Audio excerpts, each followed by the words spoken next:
உனக்கு அறிவில்ல? இன்னும் எத்தனை பேரை காதலிப்ப? அங்க ஒருத்தனை லவ் பண்றேன்னு சொல்லி நம்ப வச்சுட்டு இங்க இன்னொருத்தன் கூட சுத்திட்டு இருக்கியா? உனக்குலாம் வெக்கமாவே இல்லையா? என்ன காவியா இது? இவங்க என்னென்னமோ சொல்றாங்க. காவியாவா? உன் பேரு ருத்ரா இல்ல? ஓ, பேரை மாத்தி ஃபோர்ஜரி பண்றியா? ஹலோ, என்னங்க பேசுறீங்க நீங்க? இரு, நான் பேசிக்கிறேன். உங்களுக்கு புரியுற மாதிரி நான் இப்ப சொல்றேன். என்ன புரியுற மாதிரி சொல்ல போற?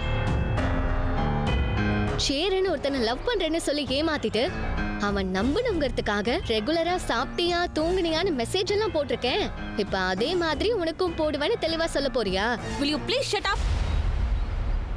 முதல்ல சேரன் என்ன லவ்வே பண்ணல. ஒரு தடவைக்கு மேலே நான் அவனை பார்த்தது கூட கிடையாது.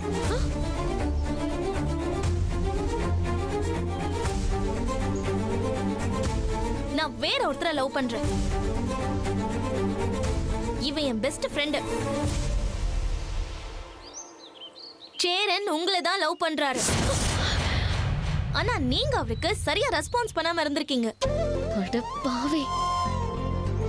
உங்களை வெறுப்பேத்துறதுக்கும் உங்களுக்கு சேரன் மேல இருக்கிற லவ் பொசசிவ்னஸ் தூண்டி விட்டு வெளியே கொண்டு வரதுக்காக தான் என்ன சேரனோட லவ்வர் மாதிரி பொய்யா நடிக்க சொன்னாங்க.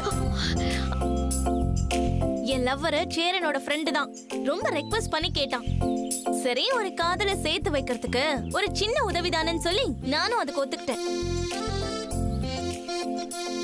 அதனாலதான் அன்னைக்கு காஃபி ஷாப்ல உங்களை மீட் பண்ணேன். இது எல்லாமே சேரனோட டிராமா.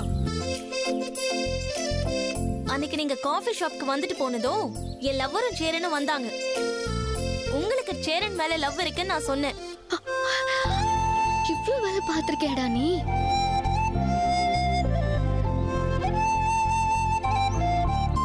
இதுதாங்க நடந்தது. மத்தபடி நான் சேரனோட காதலி இல்ல. புரிஞ்சுக்கிட்டீங்களா? சாரிங்க, நான் கோவத்துல அப்படி பேசிட்டேன். பரவாயில்ல, நீங்க கோபத்தினால அப்படி பேசல. சேரன் மேல உள்ள காதல்னால அப்படி பேசிட்டீங்க. நீங்க ரெண்டு பேருமே ஒருத்தர் லவ் பண்றீங்க. ஆனா உங்க ரெண்டு பேரோட ஈகோ லவ்வ சொல்ல விடாம தடுக்குது.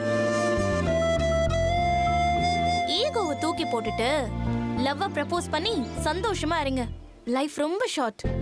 நான் வரேன், வண்டிடுறேன்.